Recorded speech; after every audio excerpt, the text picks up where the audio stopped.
This is Solum Literary Press. I'm your host, Riley Bounds, and this is the Solum Podcast, where we discuss and examine the intersection of the modern renaissances in evangelical literature, philosophy, and spiritual formation. Today, I'm excited to have Mike Bonikowsky on the podcast. Mike Bonikowsky lives and writes in Melancton, Ontario, with his wife and two children. When not writing poems, he works as a caregiver for adults with developmental disabilities.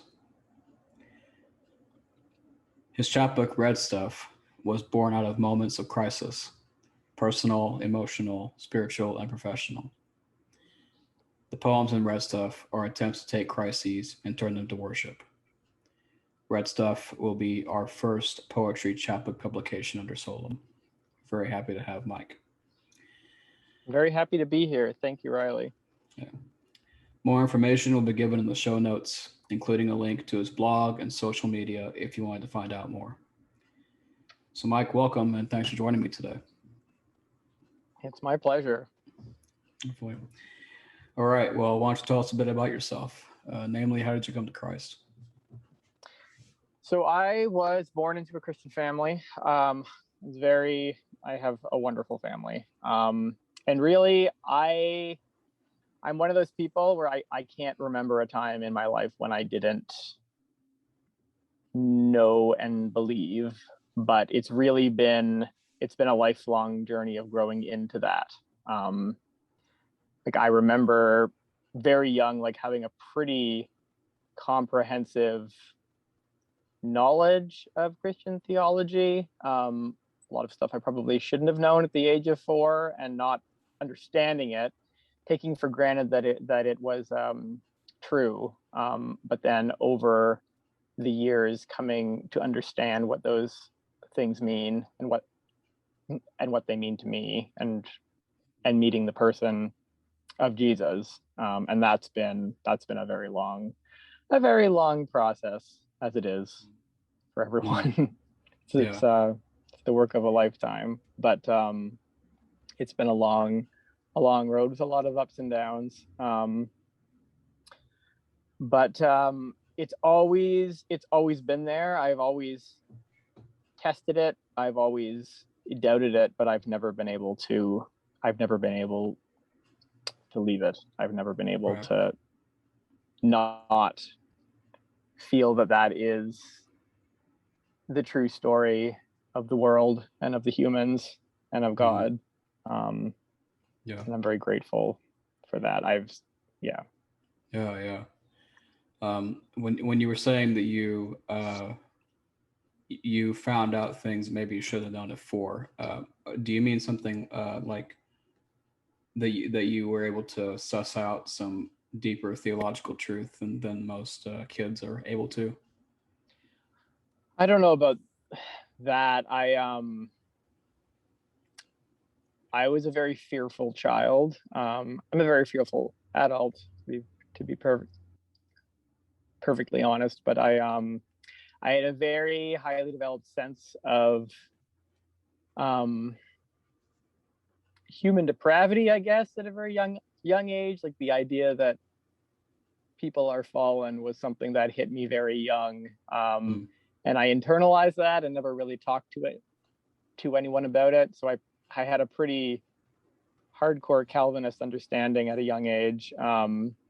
Used to think that I was going to hell regularly. And I think that if I had talked to my parents about it, I probably would have found a lot of comfort and discovered the other side of the gospel sooner than I did. But I think I've always been cursed to think that I understand everything when I really don't. And then as I grew up, I discovered that there was much more to it, and became less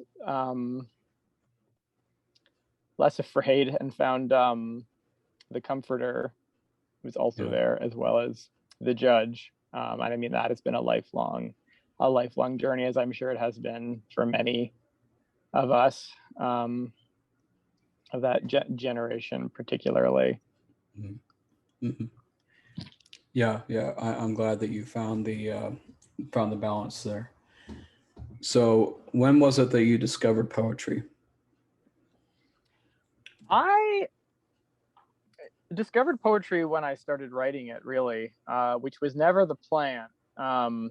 It was never my intention to be a poet. I wanted to be a novelist. I I first started wanting to write in high school, and found that, I mean, really, I'm a fundamentally lazy person, and writing has always been something that I could just kind of do. And our school system being what it is, if you can if you can read well and write well, you kind of have a ticket through. Like, there's math there too, but that comes in later. And I was able to make people happy with words very early on, and that was something that I kind of leaned into as much as I could, and then I found that I could craft an identity around it, about being the broody writer poet type. And I think that's really when I first started, and it's been a long road to undo that.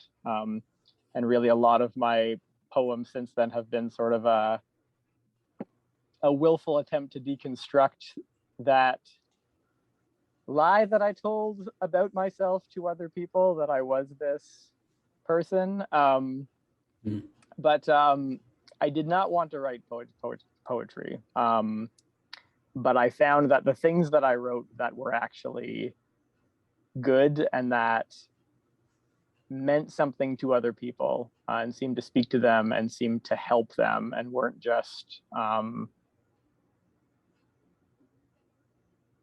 sort of an elaborate costume that I was wearing, ended up being poems. I went to Tyndale University, which is a Christian university in Toronto, and I did an English degree there because it was essentially all that I could do, and read a ton of poetry there, and ingested that, and found much that I loved. Although poetry, it's never what I would have chosen, and in some ways, I think it's the language of the soul in a lot of ways, because it doesn't really make sense to me. I mean, there have been ages of the world where poetry's been like the thing, and this is not one of those times, and I'm not one of those people who naturally loves poetry. But there are things that you can't say in any other way, and I think that there are entire realms of human experience that you can't talk about in any other way. Prose just does not do it. And the prose that does do it, I think it's debatable whether it's actually prose or not. I think it's poetry in a different form. So yeah, I hope that answers that question. It's a hard question. It's one I feel a lot of shame about, because I feel like I don't really deserve to be a poet, and I didn't really have a plan. It's what came out, and it's what's kept coming out. Yeah. It's odd. I actually, when I was a kid, I had the kind of same development as a writer. I tried to craft that, brooding intellectual kind of vibe. Like I was cursed with knowing so much and being this you just writer. Feel too much, Riley. Yeah, people like us. Yeah. So, luckily, at least hopefully, I grew out of that. But so yeah, I resonate with that. So, along with being a poet, you're also a poetry editor over at Ekstasis magazine. And we've had Connor Sweetman on, who's the founder of Ekstasis before. So I just wanted to ask, how did you meet Connor? How did that get rolling? That's actually a funny story. So I went to Tyndale, where Connor also went, but Connor is quite a bit younger than I am. So his father, George, was the dean of students at Tyndale when I was there, and his father actually, it's not too much of an overstatement to say that he saved my life. I had a very severe depressive episode in my first year, and he took care of me in a way that I really needed. And I was going to a pretty bad place. And he did his job, and a lot more than that. So I knew Connor's dad, and I knew of Connor, and I actually met Connor at there was an arts day at Tyndale, and I believe Connor was 10, and he was selling his photography. And I actually have one of Connor's photos from not older than 12 that I bought from him. I think I was 19 or 20 at the time, and I actually have it in my basement. It's in a frame. It's called The Bugs Jungle, and it's a great photo. And I actually read poems at that event. So Connor probably saw me read. And then I ran into Connor. So I sort of knew of Connor. I graduated from Tyndale after quite a while. It took me a few years, and I think he was starting by the time. Maybe not. No, never mind. That timeline doesn't add up. But I had a lot of connections there still, and I met him again at a reading that I was doing that my friend had put on, and he was selling, I think, the first issue of Ekstasis, which I think he was like printing out in his basement. At that point, I have a very vivid memory of him standing at a table with a box of Ekstasis. And I think that was when we first really met. And I started submitting poems to Ekstasis, and he was very kind and published them. And that went on for a few years. And then when he was taking Ekstasis online and really expanding it and expanding his submissions, he essentially just needed people to be reading because he was getting so much stuff. So he very kindly asked me to come on as a poetry editor, which I did like pretty much full time for a year. I'm less involved now because he's actually doing it as his full-time job, so he has less need, but I am still on there. And that's been wild. Like, that's not something that I ever in a million years thought that I would be doing. That was a very nice surprise to be working with Connor again. Yeah. So what do you look for in poetry submissions to Ekstasis? The short answer is honesty. I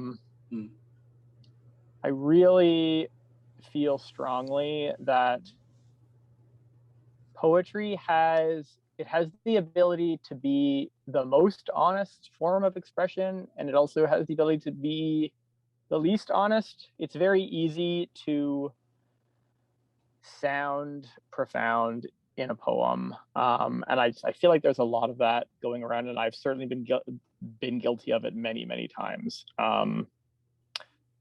That you don't really know what you want to say, so you say it in an obscure way, and then you hit send. When someone is able to craft a poem that tells the truth, and is also beautiful, like I'm kind of hitting the basics there, but I look for poetry that costs the person something to write it, because I think it is easy. It's easy to fake it, and it's easy to make other people feel bad or feel angry or feel those feelings and not have felt them yourself. But if your tears are in it, if your anger is in it, if your blood is in it, if it hurt you to write, I definitely do tend to gravitate more towards darker stuff, but that's what I look for. I look for someone who is telling the truth, and also who knows how to write. I mean, really, that's part of it. Right.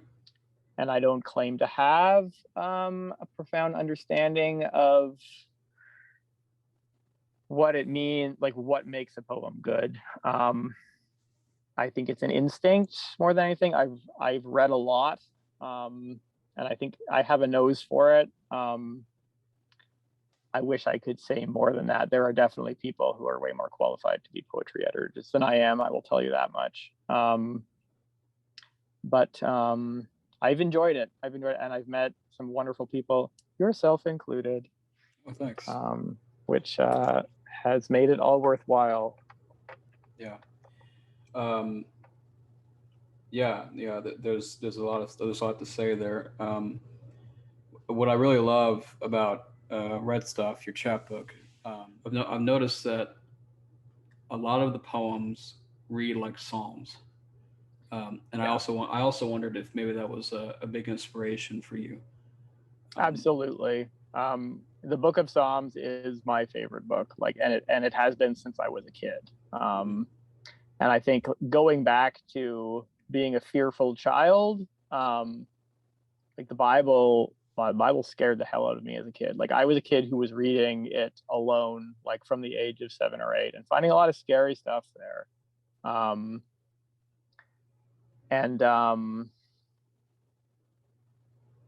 Psalms were where I would go and I'd find the things that made me feel better.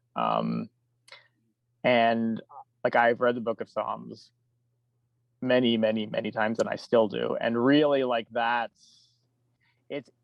I'm really happy that you picked that up, because I didn't even realize that myself until fairly recently, that is like, it's in my blood. And I will write things that I don't even realize are from there, and then I'll realize later that I've ripped it off from David. But it's deeply a part of my makeup. Yeah. So yes. Yeah. One of the prior guests on the podcast, Bethany Bringen, has said, like, you can't necessarily trust writers to know exactly what it is that they write or why they write it. So that's kind of why the criticism, literary critics, they're necessary in some ways, as long as they remember their place. So yeah, no, that's what I really loved. It reminded me of sitting down and reading the Bible, and that's a big part of why I chose to publish it. So, but why don't you just tell us a bit more about Red Stuff generally? So Red Stuff, it's interesting. Red Stuff is really, it's a compilation. It's a gathering together of the poems that I've written. I've written hundreds and hundreds, but these are the ones that have stood the test of time for me, and that when I'm reading through everything, like these are the ones that that do the things that I was talking about, that I feel are telling the truth about where I was when I wrote them, that aren't trying to sound smart, that aren't trying to impress people, that come from times when I was told something that other people might want to hear. And I've been thinking a lot about it because I haven't written very many poems recently, and this has always happened. Like I've never been much of a content producer. And I'm hard on myself for that, because I often just think it's because I'm not working hard enough at it. I'm not getting up early enough. I'm not grinding hard enough. And I don't think that's necessarily the case. Like these poems, they're gifts, and they're gifts for me, I find, because I used to think that my poems were for other people, and really I realized that when I wrote a poem, it was God giving me something, not for him, not for the kingdom, but for me, because it allowed me to use a part of myself that makes me feel whole, if that makes sense. And I think that if nobody ever read these poems, they would still be what they are. Like, they were, when my inner storms were able to still enough to see something, and to take out from all the awful feelings something, a distillation of what was actually going on and where God was in it. If that makes sense. A lot of these poems, they come from pinch points, like when you're working with a machine and there's like a warning sticker on it because there's two pieces of a metal come together, and you keep your hand out of it. These are pinch points where I've been squeezed by things in my life, and this is what has come out. And I'm grateful for that. And again, like, I don't really know if there's anything in them for other people. But it's something good that's come out of that place for me. That's made me feel like there's a story being told, that there's a purpose, that there's structure, that it's not just chaos, that there's verse there, that there's poetry, that things are rhyming, and that there's a meter to what's going on. If that's a little bit of a heavy-handed metaphor, but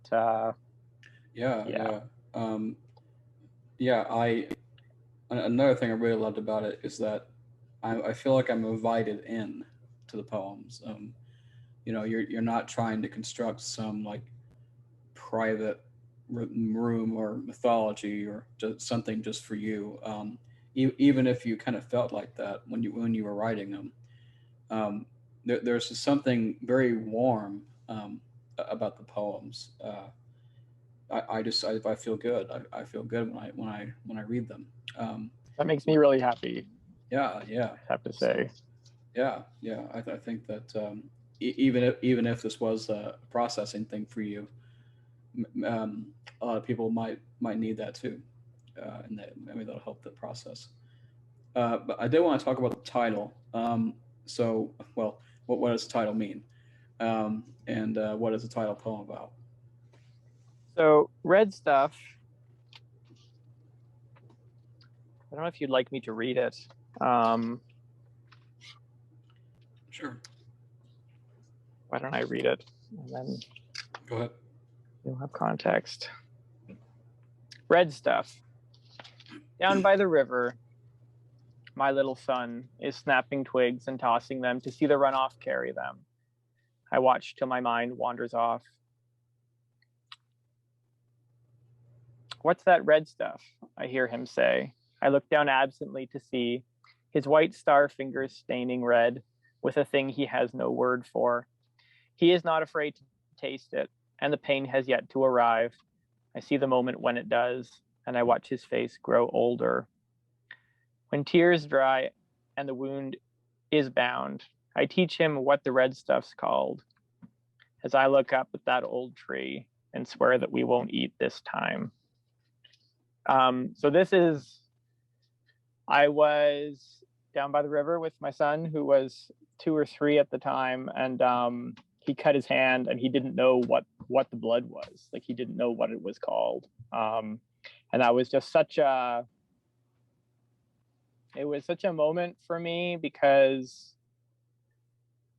like, what is blood? Like, blood is, it's life and it's death, and it's the means of our redemption, and it's such an awful thing. It's everything that is best and worst about human experience. And I chose this poem for the title. And honestly, I think that the title is the best part of the poem, and I didn't even write it. It was my son. But I feel like red stuff is, I mean, that's what makes Christianity. It's the red stuff. It's God becoming man. And then having the worst thing that could possibly happen to a human happen. And then out of that, having the best thing that could ever be conceived of happen. And I think that there's so much in that. And I think that the best parts of life are those visceral human moments that hurt. They hurt so badly. But they are what it is to be human, and they're also what it is to be a spiritual being, and it's what it is to be both of those things. And so that was why I chose that as sort of the title poem, because I feel like that's a through line that runs through all of my work, is mundane, everyday, physical, painful things, and how God turns all of that to his glory. And what a wonderful thing that is, but it doesn't make it hurt any less, right, unfortunately.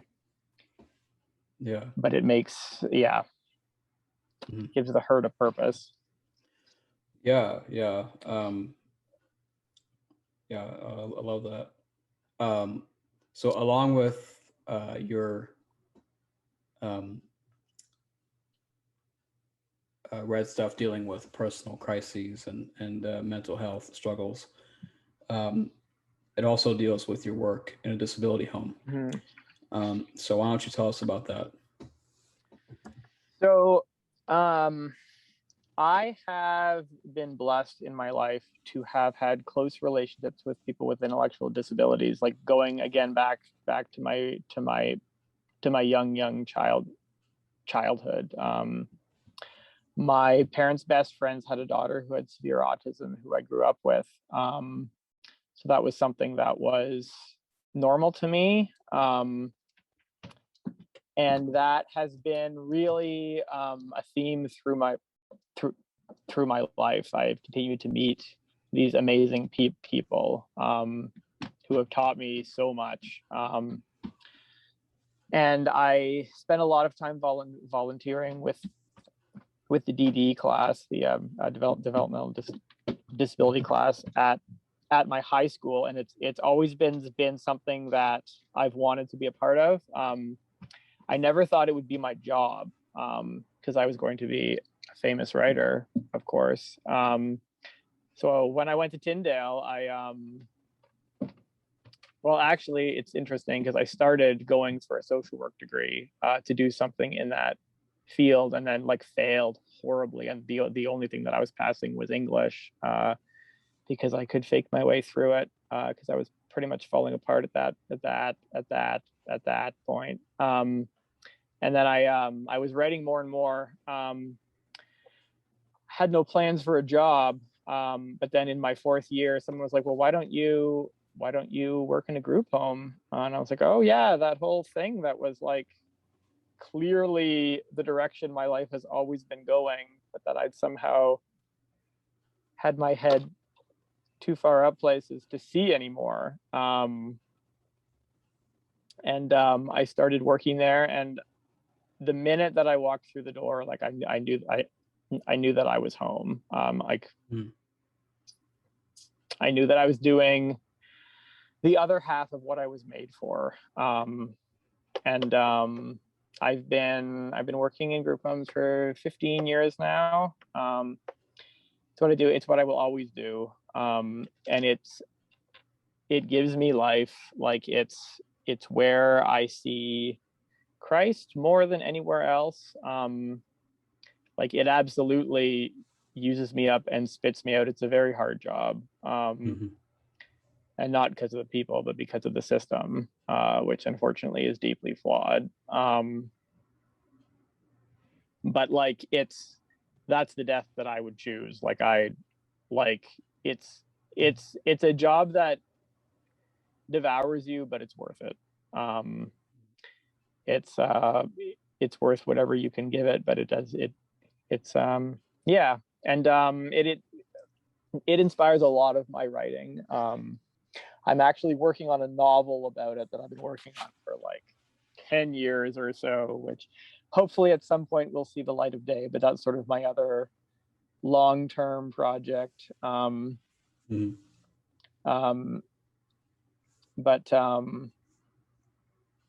it's there's a lot of pinch points there. You see a lot of things, and there's a lot of, I mean, there's a lot of, you see with people with developmental disabilities, like everything that really makes people that most people have learned how to hide, it's not hidden. So it's just there all of the time, out in the open, and that is such a gift, because you see these things that you've hidden from yourself even, and you forget that that's part of who you are too, and these people don't hide it, in many cases can't hide it, and it forces you to come to terms with it, and it makes you such a wiser and a better person, and yeah, I could talk all day about that, but so, you know, I don't want you to air any dirty laundry or anything, but if you could just wave a magic wand, or if you could have it your way, what would you change about the system that you work in?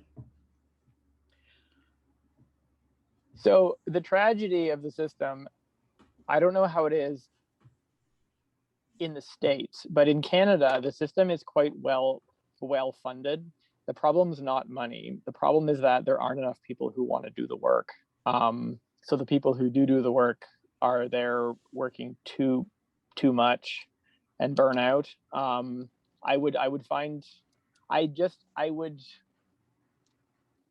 I'd show people what I've been shown and how it's changed me, because it is the best job in the world.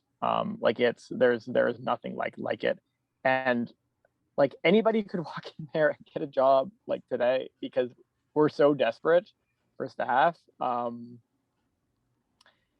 And people don't, because people are scared, because again, like you see things that our society is so intent on hiding, like the human body, period, like, and the things that can happen to it and what happens when it's not working, and death, and these things that happen to everyone, because that is the thing, is you're helping people with things that we are all going to need help with someday. Like there's going to come a time when somebody's going to be wiping my bum, and I have to think about that every day, and that's a hard thing to think about, but we're all going to get there if we don't die first. Like these are not limited experiences that only these people are going to experience. Like this is stuff that we are all going to experience, the good and the bad. But in our society, where we put old people away as far as possible, and sick people, we don't think about it until it's our turn, and then it's too late, and then we're on the other side. And that is very frightening to people, because they're not used to it. And I think that if there was a way for people to experience this the way I was given the gift of experiencing it at a young age, and seeing the beauty and the humor and the joy in it, I wish that I could show people that, because I don't think we'd have a staffing problem anymore, because that is the biggest thing. But Yeah. just finding people to do the job. So, if you could like encourage people in that way to do it, to go into that line of work, do you have any ways of making that seem more accessible to people, or more enticing?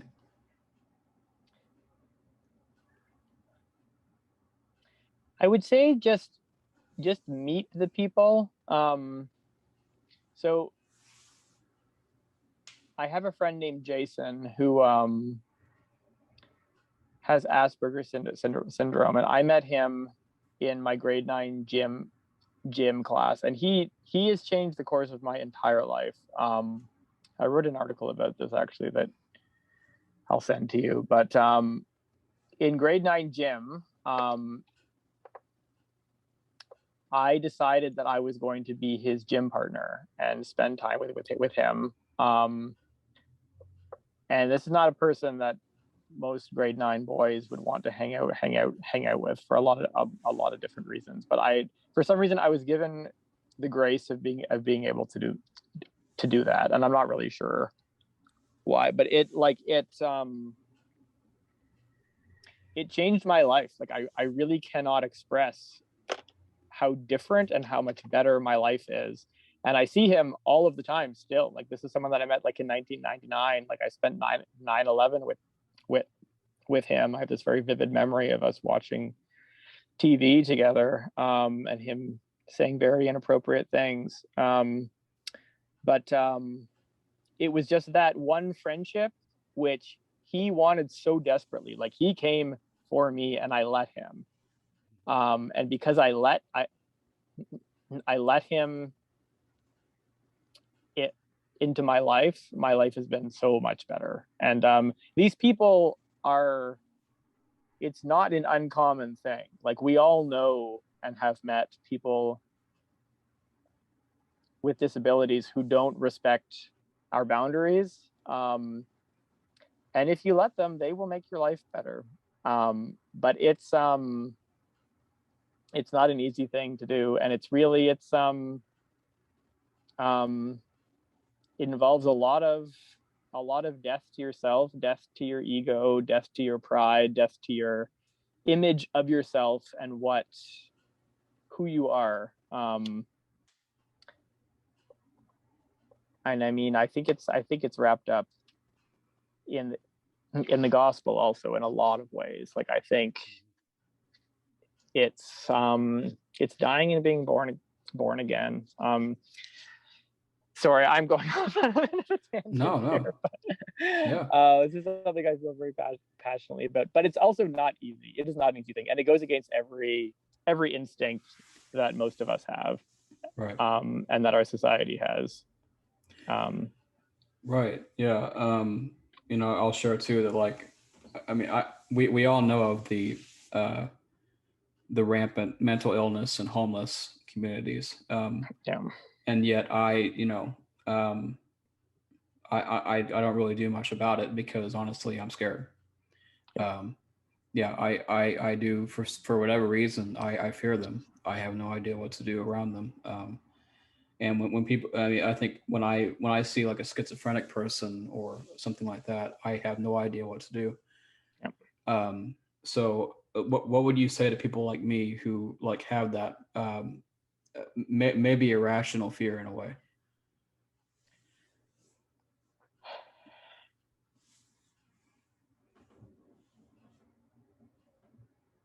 It's hard to say. I would say to pray, honestly. I would say to ask God to show you the person who you're meant to meet.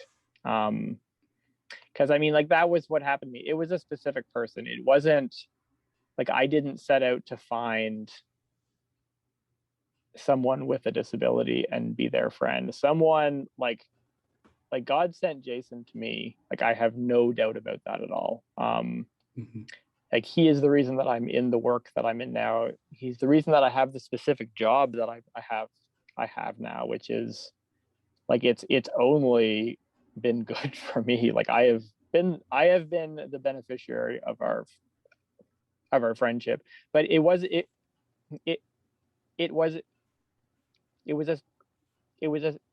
specific person, and I was called to it. So I'd say ask God to send you someone. Like I don't think we all need to go out and find that person for our own benefit. I think that if you ask God to show you, he will. Just kind of kind of a lame answer, but because it is scary. It's very scary. And it can be dangerous. Like there's no way around that. And like like I'm not working with like people who are street involved. Like that is another world, and it's the same. It's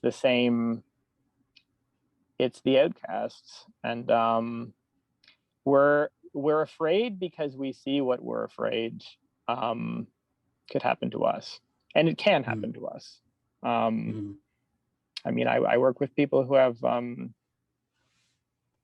acquired brain injuries who were leading lives very similar to mine, and then we're in a car accident, and then all of a sudden, like their lives are completely different, and they don't have power over their lives anymore. And that's what I think people like that can do for us. They can pull aside the illusion that we are in control, because we're really not, but we need to believe we are, and to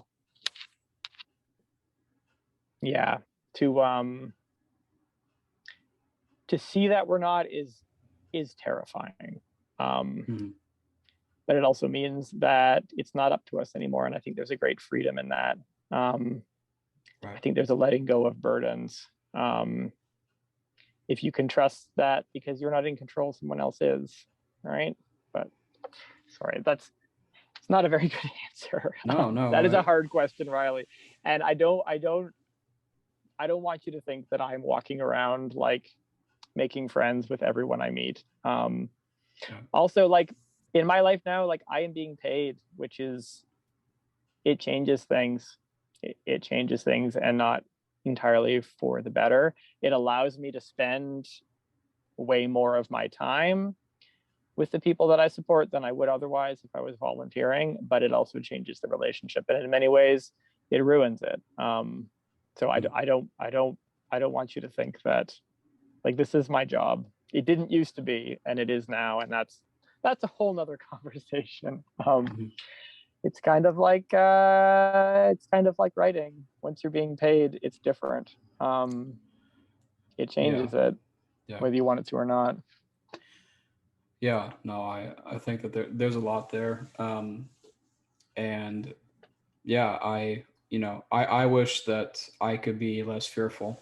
But I mean, I think a lot of people who have the same kind of fear, they don't just fear people with disabilities. I mean, they fear people generally.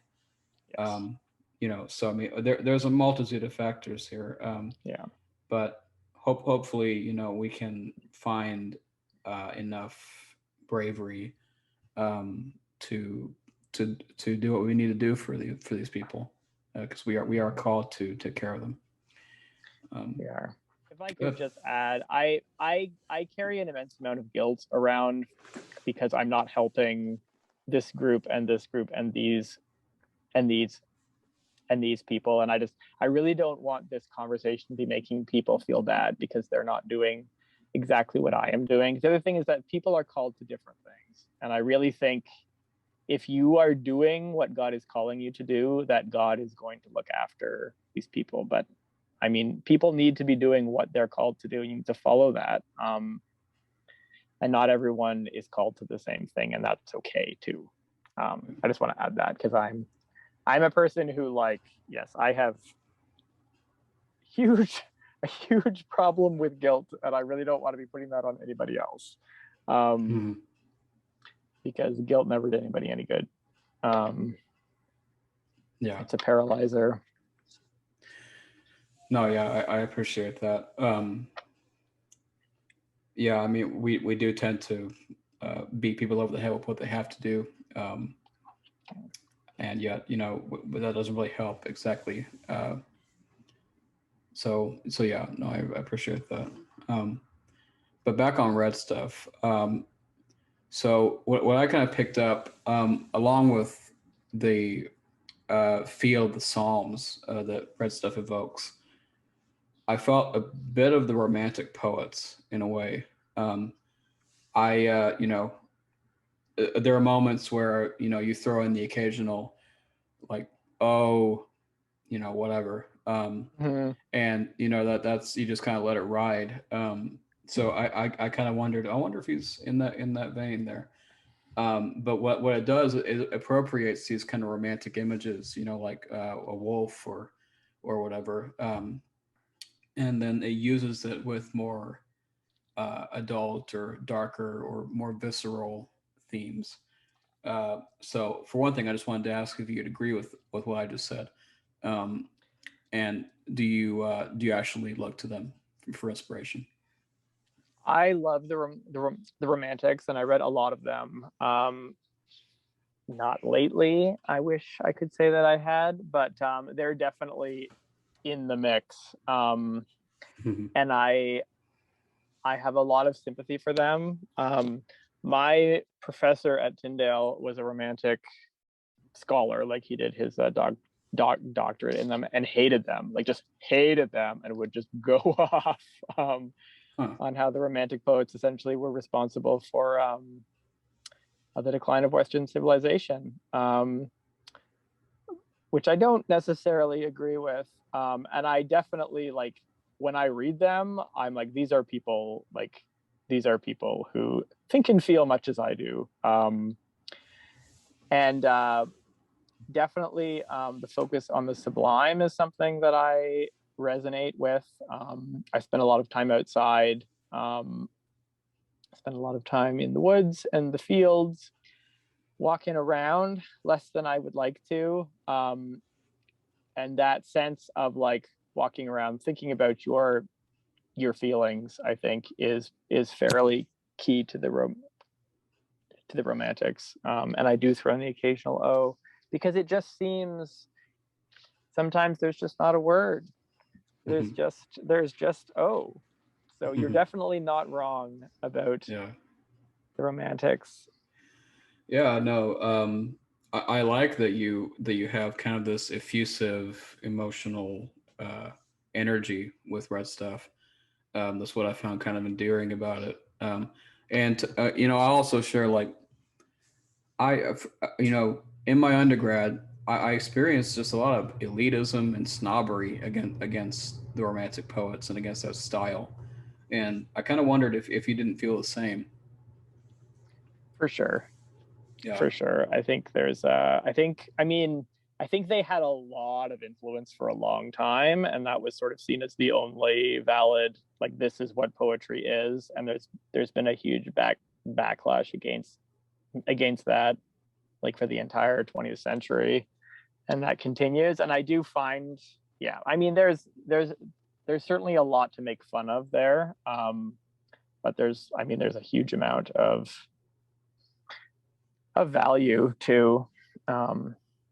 I don't want to get in over my head here, Riley, because I think you're I think you're in a different class when it comes to literary criticism. Hmm.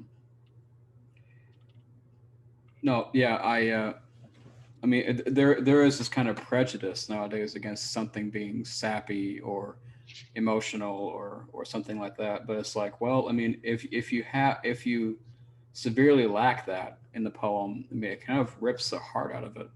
Yes. I mean, then it becomes something cold and um, maybe empirical, scientific. You know, um, Or yeah. a weapon. I find, like, a lot of Mm. poetry, I find, is just, it's intended to hurt you. It's intended, um, and there is a place for that, but I don't think you should leave someone there. Yeah. But yeah.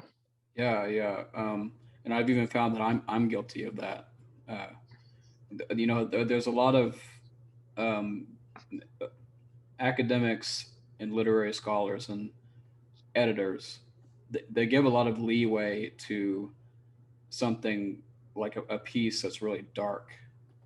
Uh, you know, even if we would say, like, it's not exactly a good poem or a good piece, I mean, we'll still accept it because, well, it deals with rape or it deals with you know, some really horrendous act of violence or something like that. We think that's some kind of pushing boundaries or whatever.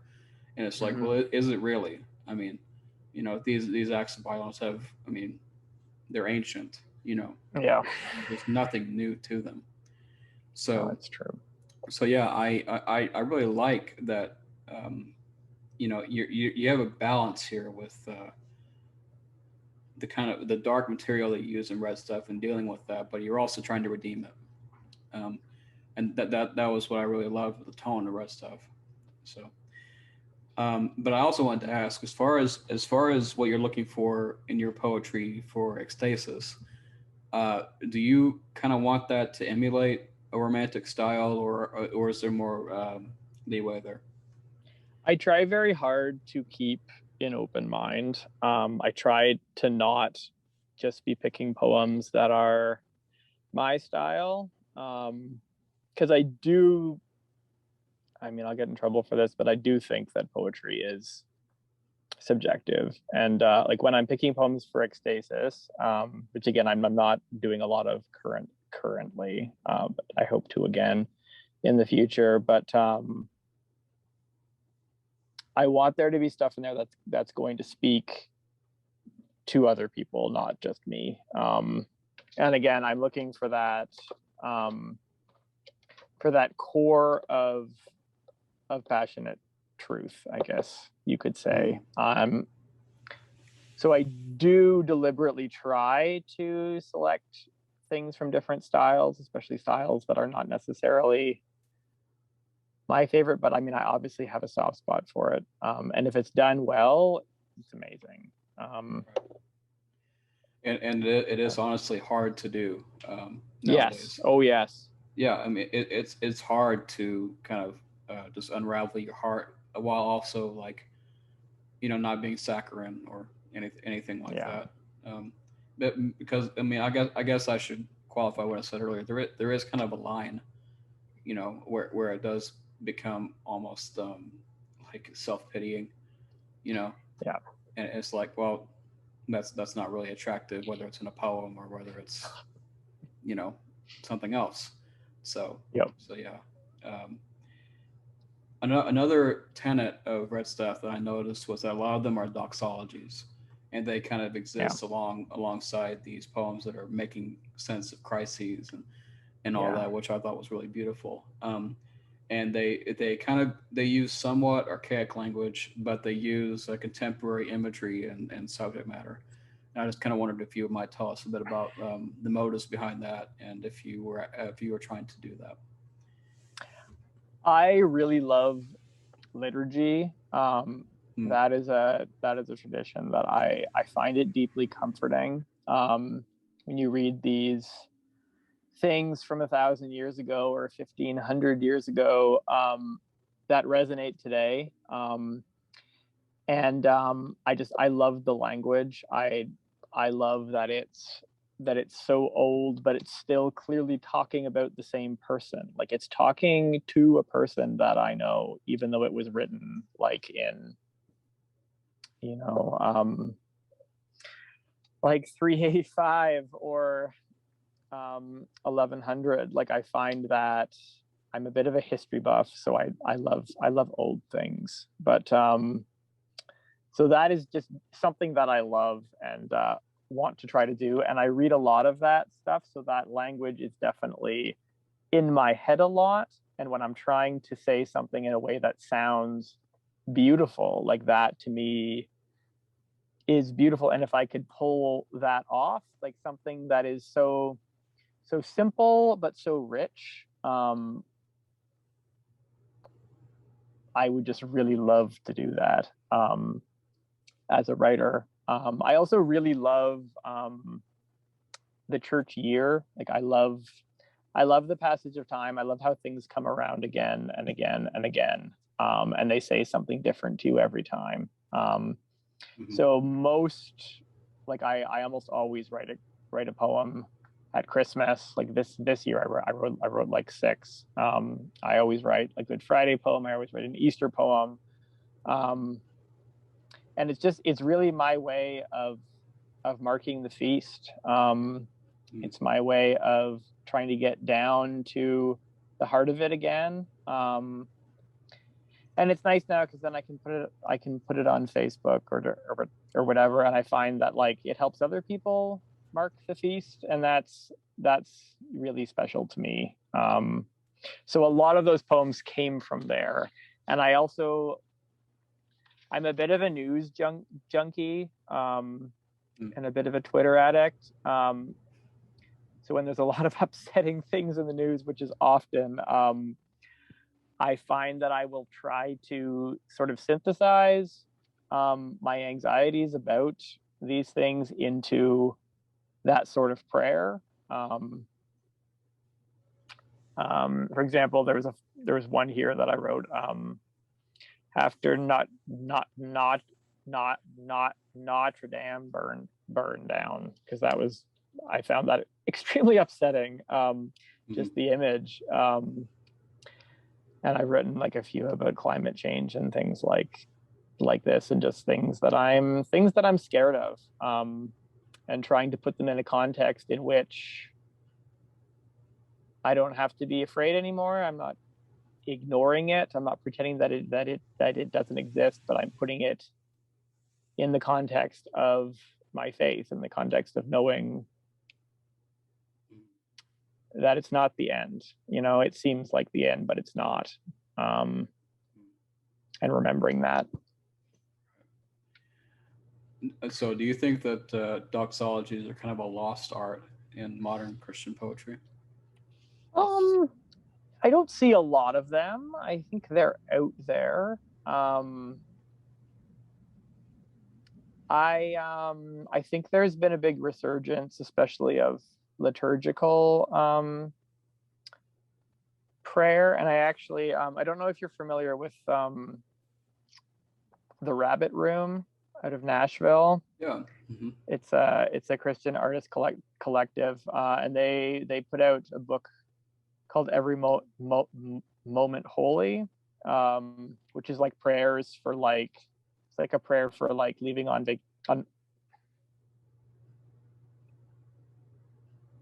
vacation, and like when your pet dies, and like everything. And these beautiful prayers, and many of them are actually doxologies, but they're very, very modern. Like they're about things that happen now. They're not about necessarily,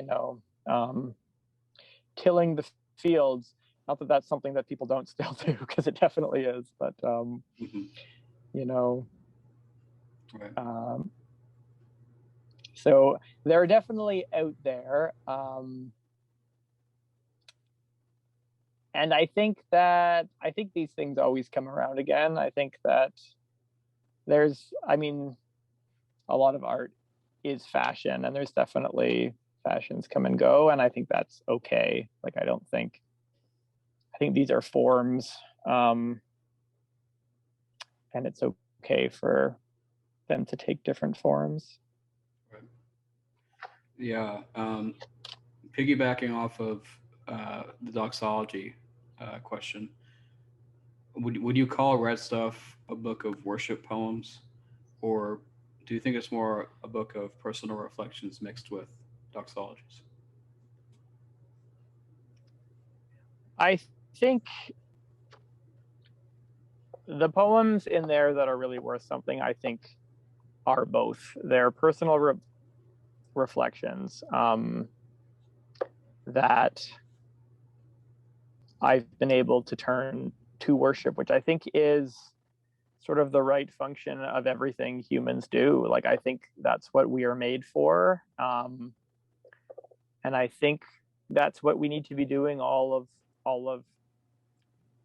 the time, is turning all of our work and all of our experiences to worship. And I often find that it's the only way to deal with certain things. And that's really where most of these poems came from. I had thoughts and feelings that I couldn't sleep them off. I couldn't eat them off. I couldn't talk them off. And I had to get rid of them, because I couldn't live with them inside of me. And I was able to express them in this way and bring them out into the sun, and see them in the context of everything else, because inside of people, it's dark, right? You can't see what things are. You can't get that view of it. And a poem is a way of taking it out of that dark space and bringing it into the light. And I really think that when you really look at anything, eventually you have to look at it. It can either be an avenue for despair, or an opportunity for despair, or it can be an opportunity for worship. And I've tried to do that with these, because the alternative there was no alternative. So let's talk about a bit about why it is you write. Are you motivated more by being a poet yourself, or are you more motivated just by what poetry can do for you?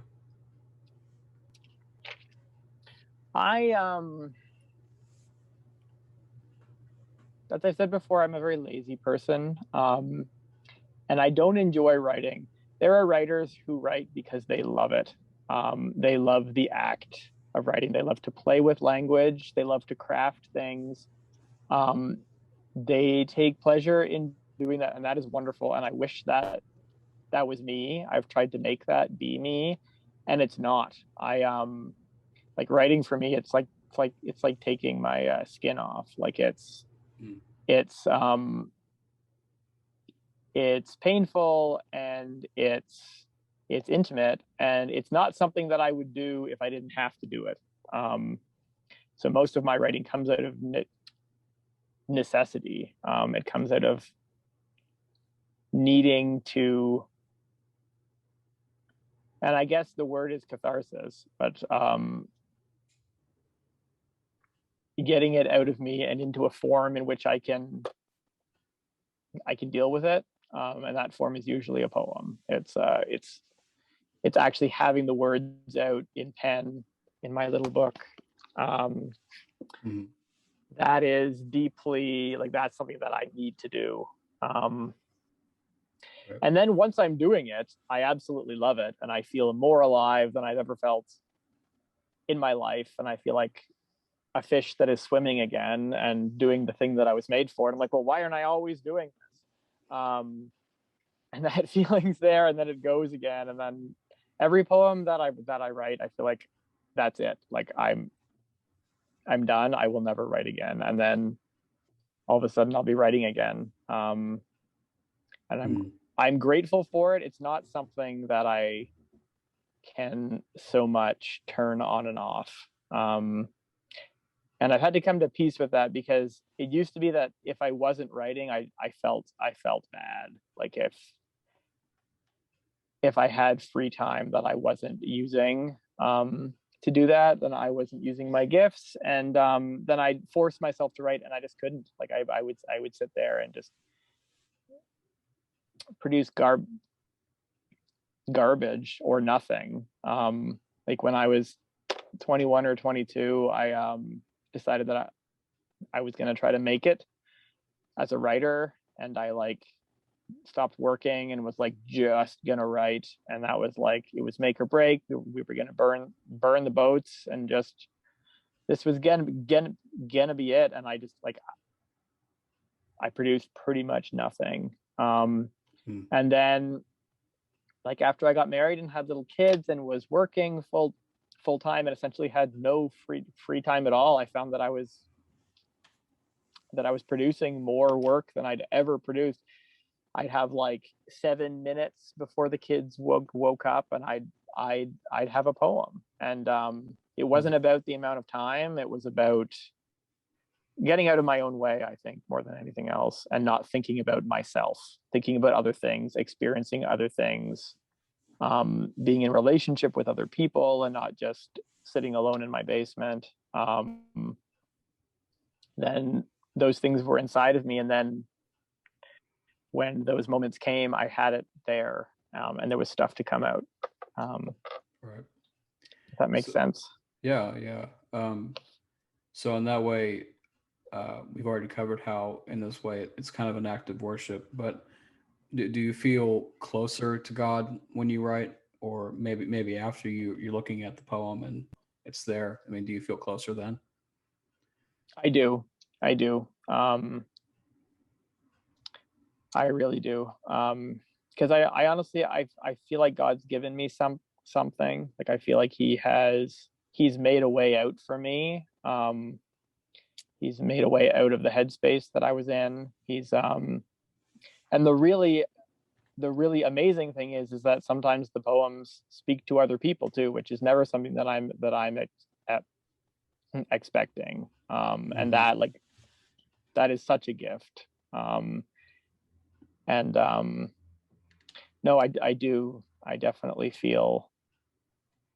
There's that word again, feel. But I something is happening there, and it's a gift.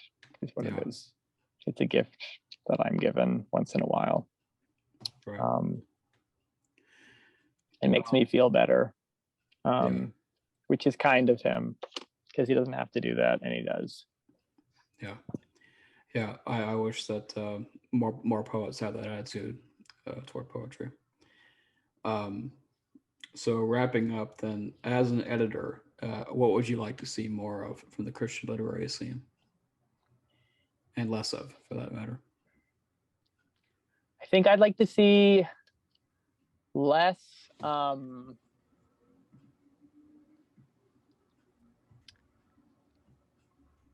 less backlash against perceived cultural trends. Like I find, and I've definitely been guilty of it, that people writing with one eye on what they don't want to be, or what they think is the problem with culture today. I don't find that is conducive to creating good art. I find that it makes you way too self-conscious, and people are just thinking about what they don't want to be, or creating an alternative to something. Like I think the less, I just don't think that's how art's made. And I could be wrong here. I am not an expert, but I think just honesty, I think, is again the biggest thing that I'm looking for, and less. I don't know about less. I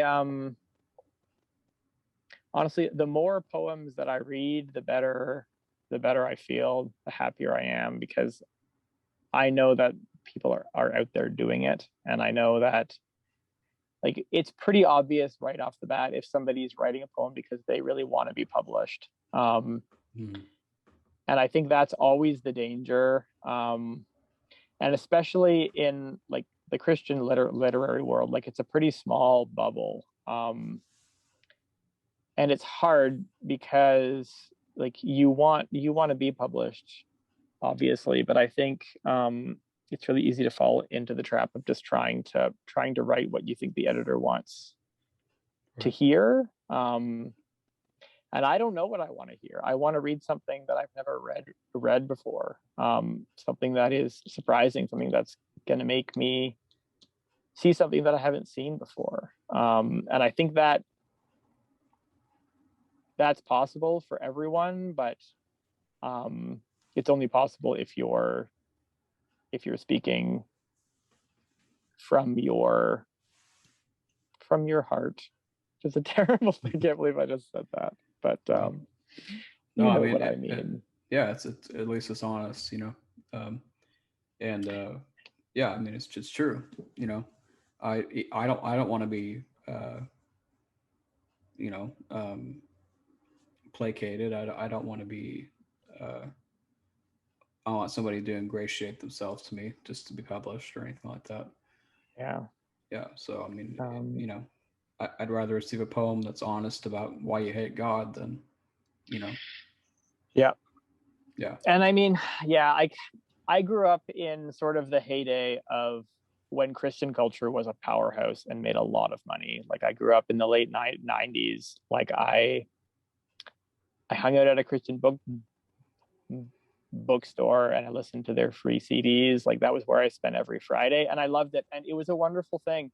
It was what I needed, and it brought me closer to God. I'm not going to throw it under the bus, but like every day I see one of those artists on the internet making a fool of themselves, and you realize that so much of that was so deeply flawed. And I'm in a place in my faith where that doesn't shake me anymore. I mean, I've had my heart broken many times by people who claim to be something, but I also know many people who do not believe in God anymore because of those people, and that's devastating. And we do not need to build that again.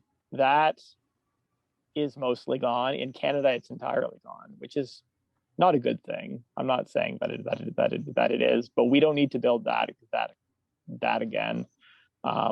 We need to build something better, and it needs to come from telling the truth, and not presenting ourselves the way we wish to be perceived, because we don't know. We don't know. Yeah, I don't know. Sorry. Yeah. I think that great art is saying more than it knows. And I think that when you are trying to put your art through the filter of how it's going to be perceived by others, you are removing that aspect of it. Whereas if you're creating in the true sense of sub-creation, I think you say things you didn't even know that you knew, because they're not coming from you. Right. And I don't know how to replicate that over and over again. It's happened to me once or twice. I think it's happened to all writers. I think that's why we write, because we're trying to get to that place. Like we used to call it the muse, and but it's a real thing. But the harder you try to do that, I think the harder it is to do. But yeah, sorry. No, yeah, that was great. What ways? Well,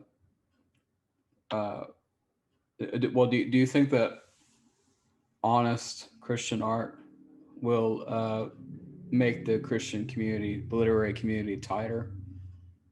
Absolutely. I think people being vulnerable with each other can only make relationships stronger and draw people together. I think if you have a bunch of people trying to be more artistic than each other, you've just got a bunch of lonely people. And I mean, that's when I am writing editor emails, the thing that I try to be more than anything is kind. Like, and I think that is key to building a community, because people are not going to send in poems if they think they're going to be made to feel stupid, or if they're going to be told that they're a bad artist. Like, they're being vulnerable, and I think that I need to be vulnerable in return. It needs to be a place where people are comfortable, like, sharing that piece of themselves, especially if they haven't been published before, because writers are not generally a confident bunch, not generally known for their self-image, and it's a hard thing. Yeah. Well, on the flip side of that, what advice would you give to people who are seeking to become professional editors like you? That's a hard question. I would say, I mean, I have been extraordinarily blessed in my friends. Like, I was given an opportunity that I probably didn't deserve, and I've tried to do right by it. But I would say, I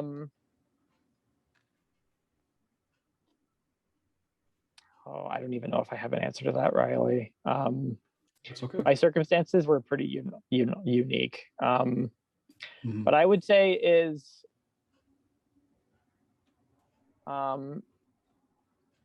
do right by your own gifts as much as you can, and do what you can to build relationships with other people. I mean, that was the best part about being an editor, was just meeting people, and just because it's people like you, like it's especially a small journal, especially like these are not strangers, like these are people doing the same thing as you.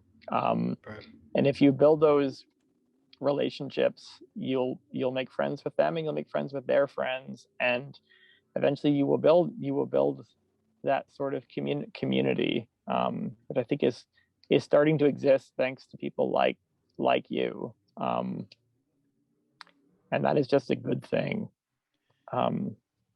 Yeah. I kind of wonder if Connor doesn't view it like this too. But when I started Solum, I had just the idea in mind that we would foster conversation between the disciplines in Christian academia. But now, I mean, it's changed a lot as I've gotten more into the scene, because I was so ill prepared and ignorant of the scene when I entered into it. I thought that we were probably literally the only ones doing what we were doing. I didn't know that there was a scene to join. But then when I dove in, I found people like Connor and you, and a Heart of Flesh Literary Journal, and just a multitude of others. So I mean, the mission of Solum kind of changed and very quickly, because I found that we do need to be fostering great art, but we also need to be fostering great artists. And yeah, I mean, community is really now the goal of Solum, promoting good Christian literary community and an academic community too. In closing, Mike, what would you say to artists and editors who've endured similar mental health struggles to you?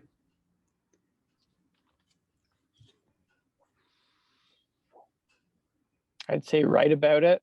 Don't give up. Obviously, I think that is the biggest thing, is that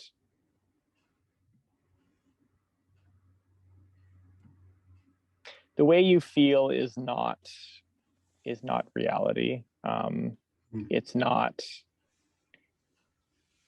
It's part of it, but it's not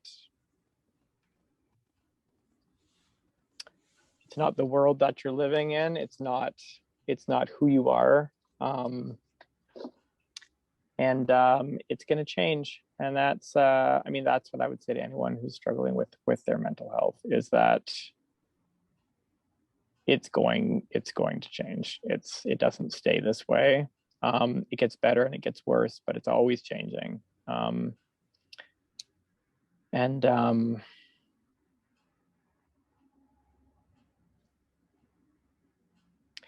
It's a wave that you can ride, and when you have the energy, when you're feeling those things, like, you can make beautiful things out of those, because there is truth there. It's just it takes a lot of wisdom to see what is useful, and what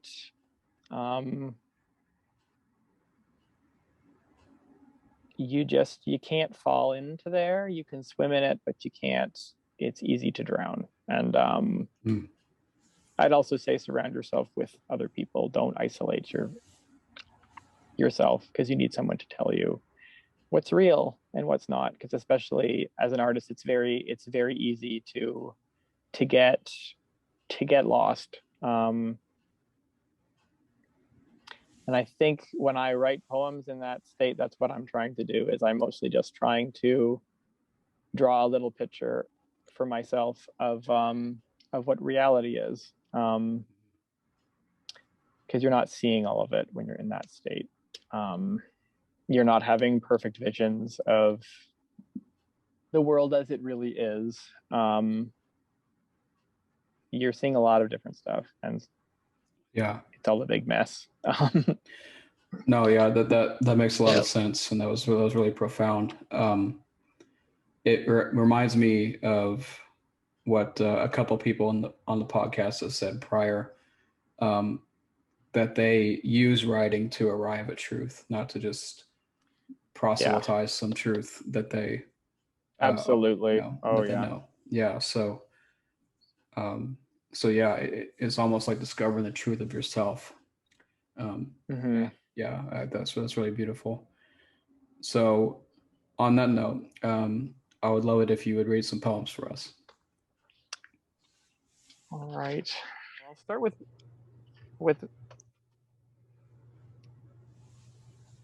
weapons test. Okay. Wrote this for my daughter. Good morning, little fury. Won't you show me what you made last night in the labs and test beds of your steel and flannel heart? Let me be your barren desert and your blasted half-moon atoll, where you loose your tiny ragings and unleash your infant hells. This is the place to test them all. So empty out your silos here. There's nothing here that can be lost. No one who can help but love you. And when the light and roar and heat have faded, and all your weapons have been spent, you'll have seen what they can do, and reach perhaps for different tools. And I'm going to read Ryan in the Woods, which is a poem that I wrote about the work that I do. Ryan in the Woods. Ryan loved water that Christmas when I worked with him. He would take my hand and pull me out the institution door, down through the forest to where the river ran. It was Toronto in December, and the dirty woods were grim, but there was nothing else he wanted from his long blank day, and Ryan was blind and needed hands to guide him there. He was laughing as I led him down the narrow path, through the ruined city woods by the highway, the haunt of prostitutes, down by the addict's humber. He held my hand and followed me down to the river, roaring brown with winter rain. And he stood there and forgot me and listened to it roar at last. When it grew cold, we turned to go back up through the forest to the institution, brick red upon the hill, to lunch and a bath and Barney, though I could not tell him so. So we were halfway home when Ryan turned on me, inner tides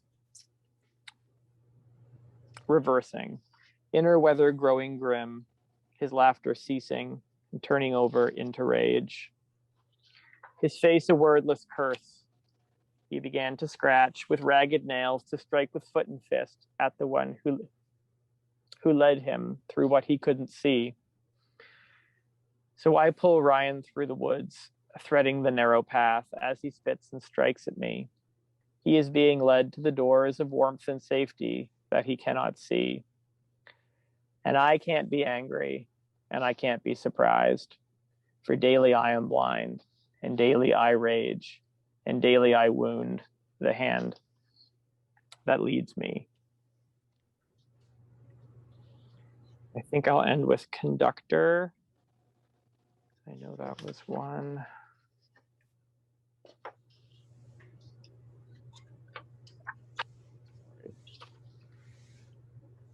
Conductor. When it comes down, it comes out of the dark heart of the nimbus. I can never see it coming until I can see nothing else. It finds my outstretched fingers, travels down my reaching arms to turn my bones to filaments, and makes my heart to burn. I should be obliterated, made so mortal a conductor of so furious a light, but he grounded me before he struck, and being struck, I glow. Yeah, I really love that last one. Um, well, Mike, just thank you for coming on today. Thank you for being honest and vulnerable with us and with me with Red Stuff. So, um, so yeah, just thank you for all that you're doing. Thank you so much. This has been Yeah, a real gift to me, and I'm really grateful to be on here. yeah, So thank yeah. you. It's really good to talk to you. Good to talk to you too. Very grateful to have you. Right. Alrighty. Well, thank you for listening. Bye bye.